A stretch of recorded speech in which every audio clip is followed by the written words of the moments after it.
Thrithala കപ്പൂരിൽ African ഒച്ചുകളുടെ ശല്യം രൂക്ഷമാകുന്നു. എറവക്കാട് മേഖലയിൽ സ്വകാര്യ വ്യക്തിയുടെ തെങ്ങിൻ തോട്ടത്തിലാണ് ഒച്ചുകളെ വ്യാപകമായി കണ്ടെത്തിയിട്ടുള്ളത്. ഒച്ചുകൾ സമീപത്തെ വീടുകളിലേക്കും പൊതുപാതകളിലേക്കും കൂട്ടത്തോടെ ഇഴഞ്ഞുകയറുന്നത് പ്രദേശവാസികളിൽ വലിയ ആശങ്കയാണ് സൃഷ്ടിക്കുന്നത്. വേനൽ മാറി മഴ പെയ്യാൻ തുടങ്ങിയതോടെയാണ് ആഫ്രിക്കൻ ഒച്ചുകളുടെ ശല്യം വർദ്ധിക്കുന്നത്. തൃത്താല കപ്പൂർ പഞ്ചായത്തിലെ എറവക്കാട് മേഖലയിൽ സ്വകാര്യ വ്യക്തിയുടെ തെങ്ങിൻ തോട്ടത്തിൽ നിന്നുമാണ് ഒച്ചുകൾ വീടുകളിലേക്കും കൃഷിയിടങ്ങളിലേക്കും എത്തുന്നത്.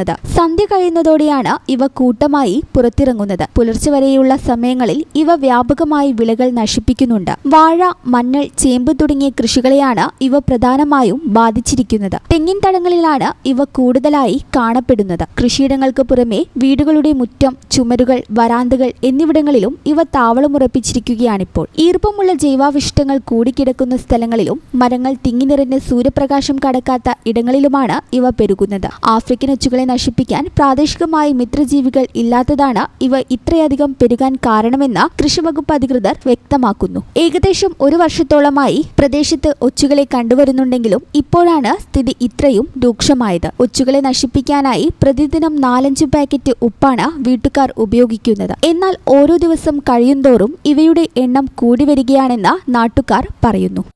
വൈകുന്നേരം ഒരു 7 മണി കഴിഞ്ഞാൽ രാത്രി നേരം വെളിച്ചാൽ 5 മണി വരെ ഭയങ്കര വീടിൻ്റെ ഇതിലൊക്കെ കംപ്ലീറ്റ് മെറ്റൽ വരത്തിയ പോലെ നോക്കും. അപ്പോൾ ഞങ്ങളിത് എന്താണെന്ന് നോക്കും, ഈ ഒച്ചുകളാണ്. അങ്ങനെ ആദ്യം കുറച്ചൊക്കെ ആയിരുന്നു, പിന്നെ കൂടുതലായി. അപ്പോൾ ഞങ്ങൾ ഉപ്പ് പിടിച്ച് അടുത്തുള്ള ആൾക്കാരെല്ലാവരും വിളിച്ച് രാത്രി ഒരു 9 മണി മുതൽ ഞങ്ങളൊരു 11 മണി വരെ ഉപ്പിടും. നേരം വിളിച്ചായാൽ ഇത് കംപ്ലീറ്റ് ചത്തിട്ട് വെള്ളമായിട്ട് ഒലിച്ചിട്ട് ഇങ്ങനെ കിടക്കുന്നുണ്ടാവും. അപ്പോൾ ഞങ്ങൾ ഇതെല്ലാം പറക്കി ഒരു ഭാഗത്ത് കൊണ്ട് കൂട്ടും, പിറ്റേ ദിവസം വേറെ സ്ഥലത്തും ഭയങ്കരമായ ഗന്ധൽ വരിക.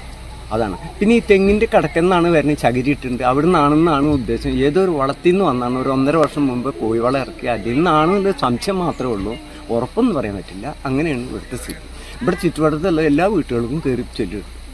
വീടുകളിലേക്ക് പോലും ഒച്ചുകൾ വ്യാപകമായി കയറാൻ തുടങ്ങിയതോടെ പകർച്ചവ്യാധി ഭീഷണിയും നാട്ടുകാർ മുന്നോട്ട് വയ്ക്കുന്നുണ്ട്. പഞ്ചായത്ത് അധികൃതർ, ആരോഗ്യവകുപ്പ്, കൃഷിവകുപ്പ് എന്നിവർ സംയുക്തമായി അടിയന്തരമായി ഇടപെട്ട് ഒച്ചുകളെ പൂർണ്ണമായി ഇല്ലാതാക്കാനും ശാശ്വത പരിഹാരം കാണാനും നടപടി സ്വീകരിക്കണമെന്നാണ് നാട്ടുകാരുടെ ശക്തമായ ആവശ്യം. എന്താണ് മൊത്തത്തിൽ ഇവിടുത്തെ അവസ്ഥ? ഇവിടുത്തെ അവസ്ഥ പറഞ്ഞാൽ ഇവിടെ എല്ലാവരും റോട്ടിലും എല്ലായിടത്തും ഇത് ഒച്ചുണ്ട്, കാണാറുണ്ട്. ഇവിടെ ഉണ്ടായിരുന്നു മുൻകാലങ്ങളിൽ ആദ്യമായിട്ടാണോ?